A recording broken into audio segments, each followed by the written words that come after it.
Gift पसंद आया? जी बहुत अच्छा है, शुक्रिया। इत्तेफाकन मैं और सारा इसके लिए स्क्रीन कार्ड लेने गए थे और इसके लिए एक कवर भी खरीदा है। देखिए अच्छा है ना? हाँ अच्छा है।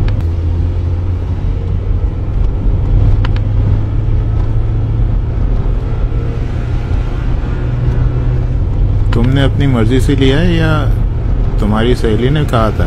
सारा? नहीं पापा।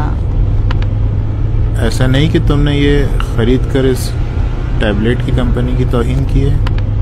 नहीं, बल्कि खुद कंपनी कहती कि कवर लगाना चाहिए। तो फिर इस टैबलेट की क्वालिटी अच्छी नहीं है, वरना कवर लगाने की तो जरूरत नहीं थी। पापा ये कैसी बातें कर रहे हैं? मैं खुद नहीं चाहती थी कि गिर गिर कर खराब हो और इसकी कीमत कम हो जाए। और अहम बात यह है कि मेरे पापा ने दिया है। कवर लगाने से ये खराब नहीं लग रहा? मेरे ख्याल में तो नहीं, और अगर लगता भी है तो हिफाजत के लिए जरूरी है।